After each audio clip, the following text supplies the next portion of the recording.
Welcome to this video series on the North and South nodes. In this video, we are going to talk about if you have your North node in the 7th house or Libra, which means your South node is in the 1st house or Aries. So this video, hopefully you do find helpful because I personally find the nodes to be the most important part of astrology.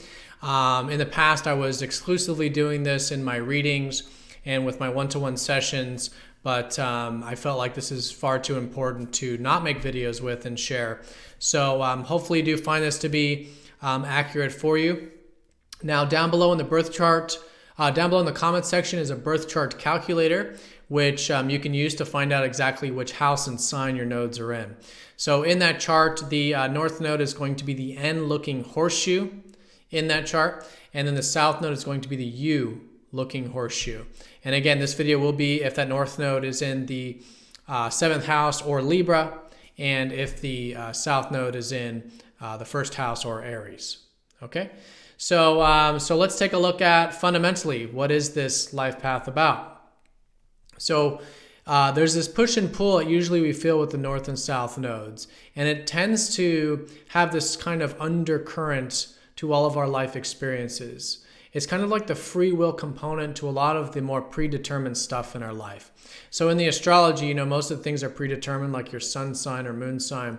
But the nodes really show where we can make choices in free will, implement that free will. And so whatever the experience is, you'll notice this kind of push and pull. Now let's start with the South node, which represents the past energy. And if you believe in past life energy, the past life. And that's the analogy I'm going to use is past life. So let's say in a past life, there was likely a lot of emphasis on your independence. You probably didn't have to focus too much on relationships. You were just doing your own thing. Maybe, not to be taken literally, but maybe you're like an athlete where it's just more about you and your own physical aptitude and, doing the best you can. Or maybe you're a warrior, things that required a lot of courage and confidence to do that maybe require dangerous things like that, a lot of self-assuredness, right? So there's a lot of focus on your independence. And so now in this life, your life path is essentially about bringing balance back to your independence, to your sense of self, to your personal needs. And so the way of going about this is to first of all, be conscious of this, is to be conscious of likely what will be this push and pull involving this axis of self and of relationships. So one side of you may be totally geared on, feeling like you need more self-related stuff, self-awareness, information about the self, need to explore more about your own needs, needing more independence. That's very common. Needing more energy that has to do with active, direct, initiating kind of stuff. And just to be observant of that, because your life path, again, is about bringing balance to this. And what's going to help with this is practicing essentially non-attachment. Non-attachment to the self.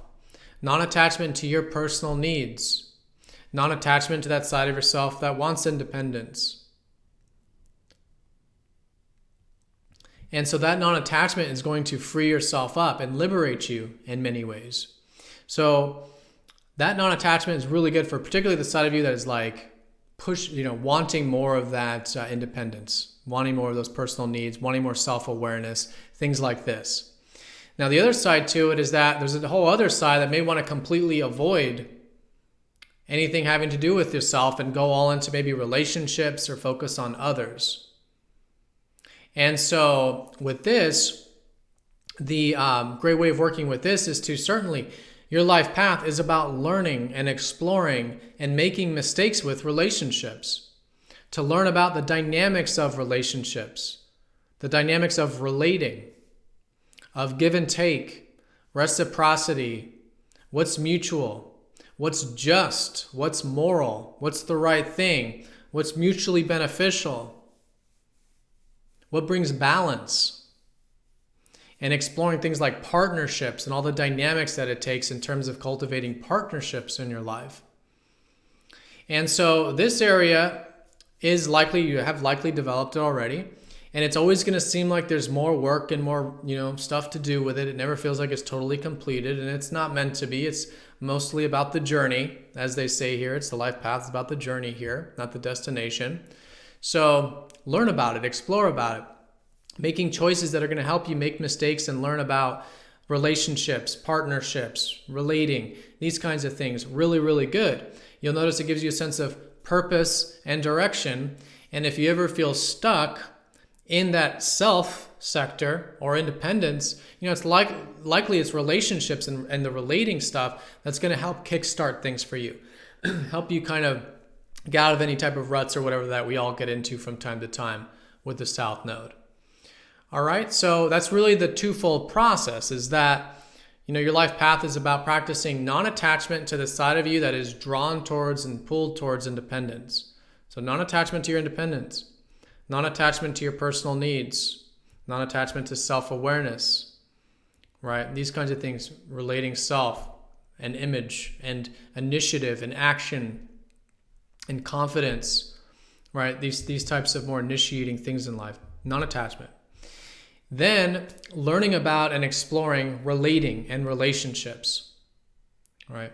And the dynamics of all that, making mistakes with it and all of this. Not as an end in and of itself, because you'll likely find that, in time periods of your life, if you go all into just the relationship or just into others' needs or another person's needs or on the partnership itself, you'll likely find that that is unfulfilling for you. Because again, fundamentally, your life path is about bringing balance back to that independence, that sense of self. It's just that the paradox is that to do that, it will require this whole learning and exploring relationship stuff. And it makes sense, right? Because, in order to have really good sense of self and self-awareness and independence in life, we do need relationships in life. To have a good understanding of our needs, we have to have a good understanding of others' needs. To know who we are, we learn about who we are through relationships, through relating experiences. So to have a good sense of independence and self, we do need relationships in our life. To have good awareness of our needs and who we are and what we want, we have to have that other orientation and focus on others' needs and finding that mutual benefit. So great way of working with this. Again, non-attachment to the independence and learning about relating is an excellent way of working with the nodes.